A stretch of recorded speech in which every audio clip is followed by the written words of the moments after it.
ചേട്ടാ ചേട്ടനെ കാണുമ്പോൾ ചോദിക്കണം എന്ന് വിചാരിച്ചതാണ് എങ്ങനെയാണ് സ്ക്രീനിൽ ചേട്ടൻ കരഞ്ഞാൽ പ്രേക്ഷകർ കരയും, ചേട്ടൻ ചിരിച്ചാൽ പ്രേക്ഷകർ ചിരിക്കും. അതൊരു കലാകാരനെ സംബന്ധിച്ച് വലിയൊരു കഴിവാണ്. എങ്ങനെ സാധിക്കുന്നടാവേ? ജീവിതത്തിൽ ഭയങ്കര അനുഭവങ്ങളുണ്ട് ഒരുപാട്. കാരണം കഷ്ടപ്പാട്, ദുരിതങ്ങൾ, ദാരിദ്ര്യം. അത് ഒറ്റക്കൊപ്പായിട്ട് സ്കൂളിൽ പോയ ഒരാളാണ്. അതുപോലെ 10ാം ക്ലാസ് കഴിഞ്ഞ് നേരെ പണിക്ക് പോയതാണ്. പ്രീ ഡിഗ്രി പോകണമെന്ന് ഒരു ആഗ്രഹം ഉണ്ടായിരുന്നൊരു കാലം അങ്ങനെ ഉണ്ടല്ലോ. 35 വർഷം മുമ്പേ, 35 വർഷം, 10ാം ക്ലാസ് ആയിട്ട് 35 വർഷമായി. അപ്പോൾ നമുക്കൊന്നുമില്ല. അപ്പോൾ കലോത്സവം, നാടകം, ഇതൊക്കെ ആയിരുന്നു അന്നും ഇഷ്ടം. അപ്പോൾ ഒരു നാടകത്തിലൊക്കെ സബ്ജക്റ്റിൽ കൊണ്ടുപോകാൻ പൈസ ഒന്നുമില്ല. എവിടെ എത്താൻ പറ്റില്ല എന്ന് പറഞ്ഞിട്ട് മാറി നിന്നാ. പക്ഷെ അതൊരു തെറ്റായ ധാരണയാണ്. എവിടെയും എത്താൻ പറ്റിയിട്ടില്ല എന്ന് ചേട്ടൻ പറഞ്ഞു. ഞാൻ തുടക്കത്തിൽ പറഞ്ഞല്ലേ, ഇന്ന് ചേട്ടൻ ചിരിച്ചാൽ ഞങ്ങൾ ചിരിക്കും, ചേട്ടൻ കരഞ്ഞാൽ ഞങ്ങൾ കരയും. കാരണം അത്രയും പ്രേക്ഷകരുടെ ഉള്ളിലേക്ക് കടന്ന് ചെല്ലാൻ ചേട്ടനെ കൊണ്ട് പറ്റിയിട്ടുണ്ട്. കാരണം ഉണ്ണിയെ കൊണ്ട് ചിരിപ്പിക്കാൻ മാത്രമല്ല, കരയിപ്പിക്കാനും ചിന്തിക്കാനും കഴിയും. ഉണ്ണിക്ക് ഇതുപോലത്തെ മെയിൻ റോളുകൾ കൊടുക്കണം. ക്ലൈമാക്സ് വേറെ ലെവൽ. ഉണ്ണി കരയിപ്പിച്ചു. ഉണ്ണിയുടെ അഭിനയം കണ്ട് കണ്ണ് നിറഞ്ഞു. താങ്കളെ കണ്ടപ്പോൾ നമ്മളിൽ നിന്ന് മൺമറഞ്ഞു പോയ ഒടുവിൽ ഉണ്ണികൃഷ്ണൻ ചേട്ടനെയാണ് ഓർമ്മ. ഇതിക്കുള്ള എന്താ ചേട്ടാ വേണ്ടത്? സത്യം, ഞാൻ ഒരിക്കലും ഇങ്ങനൊന്നും പ്രതീക്ഷിക്കാണ്ട് എത്തിപ്പെട്ട ഒരാളാണ്. അങ്ങനെ പല പണിയെടുത്ത് യാത്ര ചെയ്യുമ്പോൾ പിന്നെ യാദൃശ്യമായിട്ട് ഇങ്ങനെ മറിമായത്തിലൊക്കെ വന്ന് പിന്നെ സിനിമയിലൊക്കെ ഒരു ഓഡിഷനിലാണ് പോയത്. 91 ദൃക്സാക്ഷിയിൽ. പിന്നെ 2022 സംസ്ഥാന ടെലിവിഷൻ പുരസ്കാരം വെച്ച ഹാസ്യതാരമൊക്കെ ഇറക്കി. അതൊക്കെ ഈ യാത്രക്ക് ഭയങ്കര ഊർജ്ജമായി. നടനെന്ന് വെച്ചാൽ ഞാൻ നല്ല നടനൊന്നുമല്ല. ഒരു യാത്ര എന്തൊക്കെയോ അനുഭവങ്ങളുണ്ട്. ചുറ്റുപാടുകളും നാടും നാട്ടുകാരും സുഹൃത്തുക്കളും സൗഹൃദങ്ങളൊക്കെ എൻ്റെ ഏറ്റവും എന്നെ സപ്പോർട്ട് ചെയ്യുന്ന എൻ്റെ അക്കാഡമിക്ക് അവരാണ്, പ്രേക്ഷകരാണ്. എനിക്ക് വേറെ ഒരു അക്കാഡമിക്കും ബയോഡാറ്റ ഇല്ലാത്തൊരു മനുഷ്യൻ. ഇങ്ങനെ ഈ ഒരു മിമിക്രിന്റെ ഇടയിലെത്തും ഭയങ്കര സന്തോഷം തോന്നി. എല്ലാം നമ്മൾ കണ്ട ആൾക്കാരാണ്, ആശാമാരാണ്, നമ്മളൊന്നുമല്ല. അവരെ കണ്ടപ്പോ നമ്മൾ അവരെ കൂട്ടത്തിൽ ഒരാളായി. അതുപോലെ പിന്നെ ഈ പ്രേക്ഷകർ കമന്റ് ചെയ്യുന്നുണ്ടല്ലോ, അതൊക്കെ എന്നെ ഭയങ്കര എന്താണ് ഞാൻ എങ്ങനെയാണ് നന്ദി പറയുന്നത്. സത്യത്തില് നിങ്ങൾ രണ്ടുപേരും കൂടെ സംസാരിച്ചോണ്ട് നിൽക്കുമ്പോ അതിനെ കുറിച്ച് അപ്പൊ എന്റെ ഫോണില്ല. ഞാൻ വേഗം ചെന്ന് ഫോൺ എടുത്തപ്പോഴത്തേക്കും ചേട്ടൻ ഒരു കോള് വന്നു. പിന്നെ ഞാൻ തിരിച്ചു വന്നാണ് ചേട്ടൻ്റെ അടുത്ത് സംസാരിച്ചത്. ചേട്ടൻ പറഞ്ഞു ഒന്നുമില്ലായ്മയിൽ നിന്നും വന്നിട്ട് ഇന്ന് ആരുടെയൊക്കെയോ എന്തൊക്കെയാണ് ചേട്ടൻ. സത്യം പറഞ്ഞാൽ അതാണ്. കാരണം ഒരു കലാകാരനെ സംബന്ധിച്ച് ലഭിക്കാവുന്ന ഏറ്റവും വലിയൊരു ഭാഗ്യമാണ്. ഞാൻ എന്നും തമാശയാണ് ചെയ്തോണ്ടിരിക്കുന്നത്. അപ്പൊ അതാണ് ആദ്യമായിട്ടാണ് ഒരു കോമഡി അല്ല സീരിയസ് വേഷം. അപ്പൊ സീരിയസ് പറയുന്നത് അതിലെ ഒരാളെന്നെ വിളിച്ച് നേരിട്ട് പറഞ്ഞു, എന്നിട്ട് നിങ്ങൾ സീരിയസ് ചെയ്യില്ല, എനിക്ക് ഭയങ്കര സങ്കടമായി പോയി, നിങ്ങൾ ഭയങ്കര ഫീലായി പോയി. അപ്പൊ എനിക്ക് ഭയങ്കര അത് ഞാൻ ആ ക്യാരക്ടർ ചെയ്യാൻ പറ്റിയ. കാരണം ഞാൻ എല്ലാവരോടും പറയലേ സിനിമക്കാരോടൊപ്പം എനിക്കൊരു അധികം തമാശ വേഷമാണ് തരില്ല. 2 ദിവസം 3 ദിവസം 5 ദിവസം. അപ്പൊ എനിക്കറിയാം തമാശയാണ്, അവർ മറിമാറ്റി തമാശ. അപ്പൊ ഒരു ദിവസം മാറ്റി തന്നതാ.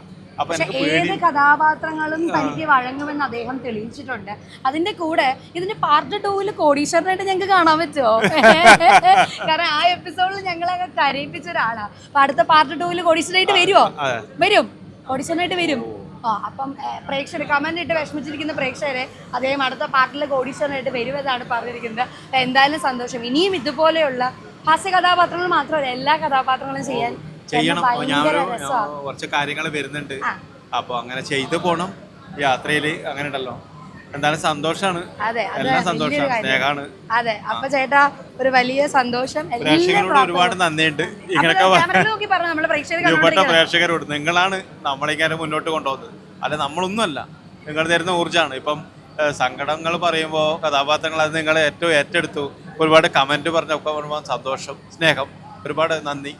സംസാരിക്കുമ്പോൾ ചേട്ടൻ്റെ കണ്ണുകൾ നിറയുന്നതിലൂടെ തന്നെ അദ്ദേഹത്തിൻ്റെ മനസ്സ് എത്രത്തോളം നിറഞ്ഞിട്ടുണ്ടെന്ന് കൂടെ നമുക്ക് വ്യക്തമാക്കാം. ഒരു പക്ഷേ ആരുമില്ലാത്തടത്ത് നിന്നും ഒന്നുമില്ലാത്തടത്ത് നിന്നും വന്ന് ഇപ്പോൾ തൻ്റെതായ ഒരു വ്യക്തിമുദ്ര പതിപ്പിക്കാൻ അദ്ദേഹത്തിന് സാധിച്ചുകൊണ്ടിരിക്കുകയാണ്.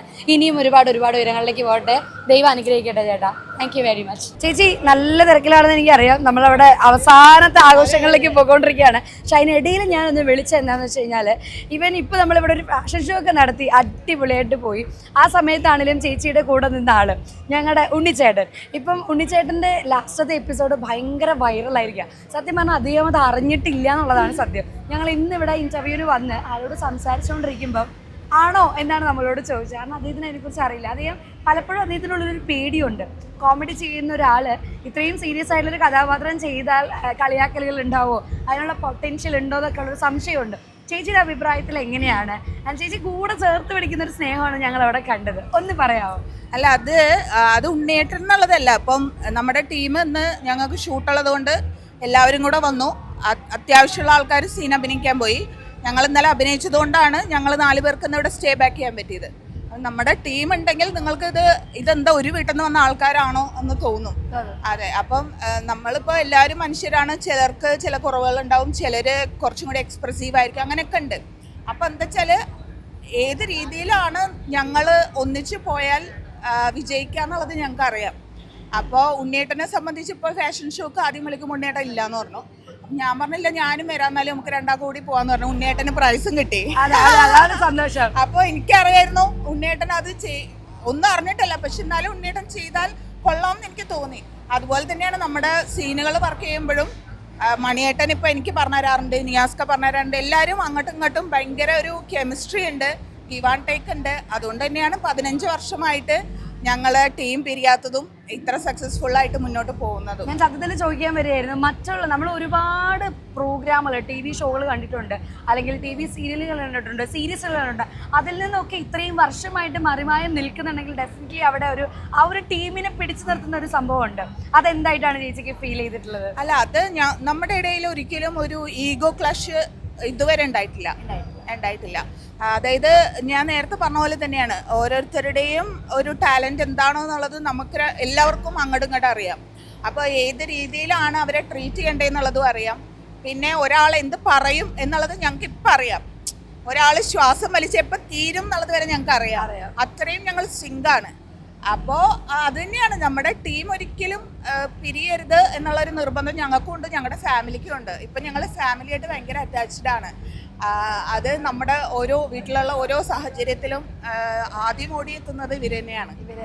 അപ്പോൾ ഒരുപാട് സന്തോഷം. കാരണം ഞാനിത് ചോദിക്കണം എന്ന് വിചാരിച്ചതിൻ്റെ റീസൺ അതാണ്. ചേച്ചി അവിടെ ഷോയ്ക്കൊക്കെ ചേട്ടനെ സപ്പോർട്ട് ചെയ്യുന്ന കാണുമ്പോൾ ഐ ഫീൽ ലൈക്ക് ഒരു ഭയങ്കര ഒരു കെമിസ്ട്രി. അതായത് നമുക്ക് പേടിച്ച് പുറകോട്ടേക്കുന്ന ആളെ ഒന്ന് പുഷ് ചെയ്ത് കൊടുക്കുന്ന ഒരു ഫീലാണ് ഞങ്ങൾക്ക് അവിടെ നിന്ന് പേഴ്സണലി കിട്ടിയത്. അപ്പോൾ എനിക്ക് ചേച്ചിനോട് ചോദിക്കണം എന്ന് തോന്നി, ഉണ്ണിയേട്ടൻ ശരിക്കും അങ്ങനെയുള്ളൊരു ക്യാരക്ടറാണോ?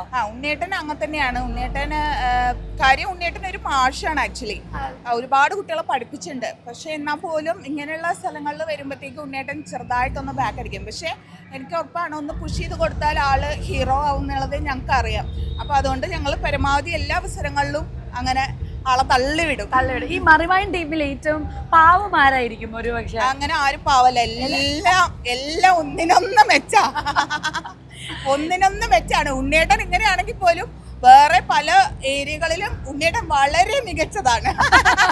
അതിന്റെ ഉള്ളിൽ എന്തോ ഉണ്ടല്ലോ. അതെ, അതൊന്നും ഞങ്ങൾ പുറത്ത് പറയാത്ത ട്രേഡ് സീക്രട്ടുകളാണ്. ഇനി നിങ്ങളുടെ അതേ ടീമിന്റെ ഉള്ളില് ഏറ്റവും എന്താ പറയണേ, ഭയങ്കര സ്മാർട്ട് ആയിട്ടുള്ള, അല്ലെങ്കിൽ എന്തിനും ഏതിനും ഒരു റെമഡി, ഒരു സൊല്യൂഷൻ, പവർ പാക്ക് ആയിട്ടുള്ള ഒരാളാരായിരിക്കും?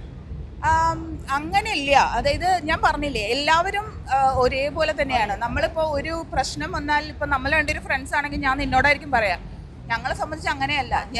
പൊതുവെ ഇവരെല്ലാവരും വട്ടത്തിൽ ഇരുത്തിയിട്ടാണ് ഞാൻ എൻ്റെ എല്ലാ കാര്യങ്ങളും പറയാറ്. അപ്പോൾ എല്ലാവരും കൂടിയിട്ടാണ് എനിക്ക് സൊല്യൂഷൻസ് തന്നിട്ടുള്ളത്. അത് ഇതുവരെ തെറ്റിയിട്ടില്ല. ഞാൻ ഇത്ര ഹാപ്പി ആയിരിക്കുന്നതിൻ്റെ ഒരു പ്രധാനപ്പെട്ട കാര്യം എൻ്റെ മറിമായത്തിൻ്റെ ടീം തന്നെയാണ്. ആ ടീമിൽ നിന്ന് ഇനിയും ഇനിയും ഒരുപാട് നല്ല നല്ല എപ്പിസോഡുകൾ, നല്ല റെലവൻറ്റ് കണ്ടന്റുകളുള്ള നമ്മളുടെ പ്രേക്ഷകരെ ഇരുത്തി കാണിപ്പിക്കുന്ന ഒരു ഇത് തന്നെയാണ്. അതാണ് പറയേണ്ട ഒരു കാര്യം. അതുപോലെയുള്ള നല്ല നല്ല നല്ല കാര്യങ്ങൾ ഇനിയും ഒരുപാട് എപ്പിസോഡുകൾ ഉണ്ടാവട്ടെ. ആ ടീം ഒരു പവർ സ്ട്രോങ് ടീമാണ്. അതേ പവറിൽ അതേ സ്ട്രോങ് ആയിട്ട് തന്നെ മുന്നോട്ട് പോകട്ടെ എന്ന് വിഷയമാണ് ചേച്ചി. അപ്പോൾ ഒരുപാട് സന്തോഷം. അപ്പം താങ്ക് യു ചേച്ചി, thank you very much. MyG വീട്ടിലൊരു വാഷിംഗ് മെഷീൻ എന്ന പദ്ധതിയുമായി മുന്നിട്ടിറങ്ങിയിരിക്കുന്നു. ഈ പദ്ധതി പ്രയോജനപ്പെടുത്താൻ അടുത്തുള്ള മൈജി ഫ്യൂച്ചർ സ്റ്റോറിലെത്തൂ. MyG future, experience the next. പൂവ് പോലൊരു പുട്ടുണ്ടേ അജ്മിയുടെ പുട്ടും വിളമ്പാം നല്ല വിശേഷം. അജ്മി സ്റ്റീം മെയ്ഡ് പുട്ടുപൊടി.